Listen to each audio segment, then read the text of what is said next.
তারেক রহমানের সাথে বৈঠক হচ্ছে 13 তারিখ সকালে।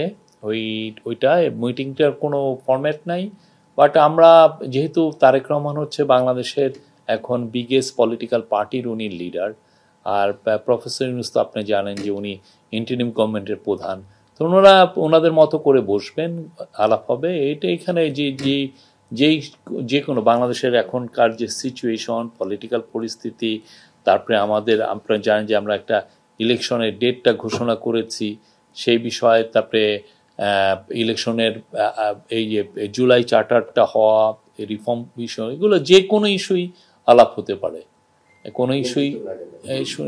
বাট মিটিংটা 13 তারিখ সকালে হচ্ছে, এইটুকু বলতে পারি। কি আলাপ করবেন এটা ওনারা ডিসাইড করবেন। ইফা জোশে এক্সপার্ট মিক্সে আছে সবচেয়ে বেশি মশলার সংমিশ্রণ। ইফা জোশে এক্সপার্ট মিক্স মশলা। রোহিঙ্গা ইস্যু নিয়ে বড় একটা আলাপের বিষয় হচ্ছে যে আপনি জানেন রোহিঙ্গাদের 1.2 মিলিয়ন রোহিঙ্গা পিপল বাংলাদেশের কক্সবাজারে আছেন। তো তাদের যে হিউম্যানিটেরিয়ান যে নিড, তাদের মান্থলি রেশন, তাদের হেলথ কেয়ার, অন্যান্য ইস্যুগুলো, ফুড, এগুলো দেখতে প্রচুর টাকা লাগে। অন অ্যান এভারেজ $500 বিলিয়ন উপরে লাগে। তো এই টাকাটা জোগাড় করাটা অনেক টাফ। তো এই টাকাটা কিভাবে জোগাড় হবে, এটার জন্য এখানে অনেক কথাবার্তা হচ্ছে। ব্রিটেন তো আপনি জানেন যে এই রোহিঙ্গা ইস্যুতে যথেষ্ট সাপোর্ট দিচ্ছে। তো আমাদের তরফ থেকে অনুরোধ হচ্ছে যে সাপোর্টটা যেন আরো বাড়ানো হয়। আর একটা হচ্ছে যে অনেকে দেশে পুরো ওয়েস্টার্ন দেশ, পশ্চিমা দেশগুলোতে দেখবেন যে এইডের যে কাট হচ্ছে, অনেকে এইড কাট করে ডিফেন্সিভ স্পেন্ডিং বাড়াচ্ছেন, ঠিক না? এটা পুরো ইউরোপ জুড়েই হচ্ছে, আমেরিকা জুড়ে হচ্ছে। তো আমাদের তরফ থেকে মেসেজটা হচ্ছে যে এর ফলে কারা আসলে ক্ষতিগ্রস্ত হচ্ছেন, খুবই ভালনারেবল পিপল। তো আমাদের প্রফেসর ইউনূস এই মেসেজটা দিচ্ছেন যে যাতে এই এইড কার্ডগুলো না হয় এবং আরো এইডের ফ্লো যাতে বাড়ে, যাতে রোহিঙ্গা জনসাধারণ যাতে মানে তাদের পড়ালেখা করতে পারে, তাদের হেলথ কেয়ারের নিডটা ফুলফিল হয়। এই ফেরানোর ব্যাপারের আলোচনা তো এটার জন্য নিউ ইয়র্কে সেপ্টেম্বরে একটা বড় ইউএন একটা বড় কনফারেন্স ডেকেছেন। এই কনফারেন্সটাও হচ্ছে প্রফেসর ইউনূসের অনুরোধে। এই কনফারেন্সে অনেকগুলো দেশ থাকবেন, 170টার মতো দেশ, এর মধ্যে ব্রিটেনও থাকবে, অন্যান্য অনেক বড় বড় দেশ থাকবে। আমরা জানি উনি king Charles III harmony award পাচ্ছেন, এটা খুবই প্রেস্টিজিয়াস একটা। এটা ওনার লং যে উনি কাজ করেছেন দরিদ্র মানুষের জন্য, পুরো পৃথিবীর মানে পৃথিবীতে পোভার্টিকে দূরকরণের জন্য যে কাজগুলো করেছেন, এনভায়রনমেন্টের জন্য যে কাজ করেছেন, জিরো ওয়েলথ অ্যাকুমুলেশন মানে ওয়েলথ অ্যাকুমুলেশনের বিরুদ্ধে যে উনি সোচ্চার ছিলেন, ওনার যে পুরো কাজগুলো বা সোশ্যাল বিজনেস 3.0, এই প্রত্যেকটার বিষয়ে ওনার লাইফ লং যে উনি ডেডিকেশন ছিলেন মানুষের জন্য, ইয়াং পিপলের জন্য, দরিদ্র পিপলের জন্য, সেইটার কারণে ওনাকে এটা দেওয়া হচ্ছে। এবং সেই সাথে উনি কিং চার্লসের সাথে ওনার একটা অডিয়েন্সও আছে, একটা 1-to-1 মিটিংও আছে। ব্রিটেনে আসার one of the major issue হচ্ছে যে অ্যাসেট রিকভারি। আপনি জানেন যে বাংলাদেশের থেকে বিলিয়নস অফ ডলার্স চুরি হয়ে গেছে।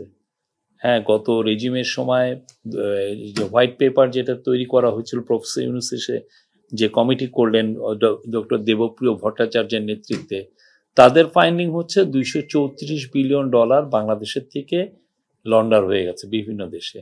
তার একটা ধারণা করা হয় যে তার একটা অংশ এই ব্রিটেনেও এসছে। তো এটার এই অ্যাসেট রিকভারিটা কিভাবে হবে, এবং এটা নিয়ে আমরা ওদের যেগুলো লিডিং এজেন্সি আছে তাদের সাথে তো আমরা কথা বলছি। তো এই সফরে, যদিও সফরের প্রফেসর ইউনূসের ডেলিগেশনের সাথে না, বাট একসাথে এসছেন ডক্টর আব্দুল মোমেন এবং আহসান হাবিব মনসুর, আমাদের সেন্ট্রাল ব্যাংকের গভর্নর, এবং মোমেন সাহেব হচ্ছেন অ্যান্টি করাপশন কমিশনের চেয়ারম্যান। তাদের এই অ্যাসেট রিকভারিটা কিভাবে করা যায়, বাংলাদেশ এইখানে যে টাকাটা এই দিকে আসছে, এবং এদের সাথে, এদের এজেন্সিগুলোর সাথে কিভাবে আমরা ভালোভাবে নিবিড়ভাবে ইন্টারেক্ট করতে পারি। হ্যাঁ, সেই কাজগুলো ওনারা করবেন। এই যে পুরো ট্যুরের এটা একটা ওয়ান অফ দ্য বড় লক্ষ্য হচ্ছে এটা। আমরা আশা করছি যে এর ফলে আরো কিছু রেজাল্ট পাবো। আপনারা জানেন অ্যাসেট চুরি হওয়াটা খুব ইজি, আমি চুরি করলাম, করে পাঠিয়ে দিলাম। তো ওই চুরি হওয়ার টাকাটা আনাটা খুবই কঠিন। আপনারা যদি অন্যান্য দেশগুলো দেখেন পৃথিবীতে, এই যে মার্কোসের টাকা বলেন বা পুরো আফ্রিকা জুড়ে টাকা যারাই চুরি করেছে, টাকাটা খুব দ্রুত বিলিয়নস অফ ডলার নিয়ে গেছে। তো সেই টাকাটা আনতে, যেমন অ্যাঙ্গোলার বোধহয় একটা রিপোর্ট দেখছিলাম যে $5 বিলিয়ন না $14 বিলিয়ন ওরা মানে তাদের 14 বছর লেগে গেছে এই টাকাটা আনতে এটা, এবং ওরা বলছে যে এটাই কম। তা আমরা তো আশা করছি যে আমাদের সাথে যেই নিবিড় যোগাযোগ হচ্ছে এই এজেন্সিগুলোর, এর মাধ্যমে আমাদের কিছু ফলাফল হবে। অলরেডি আপনার ব্রিটিশ প্রেসে তো অনেক নিউজ দেখেছেন, কিছু কিছু প্রপার্টি ফ্রোজেনও হয়ে গেছে অ্যাটাচ। তো সে আলোকে আমরা কাজ করছি। তো এই বিষয়গুলো লিগালি এত বেশি সেন্সিটিভ জিনিস যে আপনি লিগালি এইটা নিয়ে অনেক কথা বলাও যায় না, একদম ফাইনাল। আপনি তো জানেন ওদের ব্রিটিশ লিগাল সিস্টেমটা তো আপনি জানেন। তো এই লিগালি এই বিষয়গুলোকে নিয়ে ডিল করতেও আমাদের অনেক চিন্তা, না বেগ না আমরা কথা, কিন্তু আপনাদের সামনে এই কথাগুলো হাজির করতে পারছি না যে আমরা কি করছি। অনেক ক্ষেত্রে এই রেজাল্টগুলো কি হচ্ছে, ডেভেলপমেন্টগুলো কি হচ্ছে, কতটুকু অগ্রগতি হলো, সে আলাপগুলো আপনার কাছে পুরোপুরি নিয়ে আসতে পারছি না। বাট আমি বলবো যে প্রচুর কাজ হচ্ছে, প্রচুর ভিজিট হচ্ছে এখানে। আমাদের সাথে ব্রিটিশ এনসিএ, বিশেষ করে ন্যাশনাল ক্রাইমস এজেন্সি, তাদের সাথে আমাদের নিবিড় যোগাযোগ আছে এবং এটা নিয়ে অনেক কাজ হচ্ছে।